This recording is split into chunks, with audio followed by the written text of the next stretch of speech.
this is Miss J and My duty.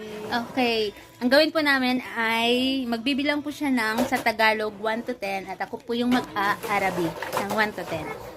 So, okay na? Okay. Okay, da. Wahad, Isa, men, dalawa, talata, tatlo, arbaa,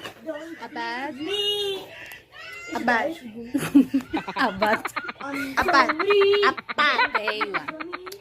Kamsa, lima, siksa, anim, sabah, pito, tamanya, walo, tisaa, siyam,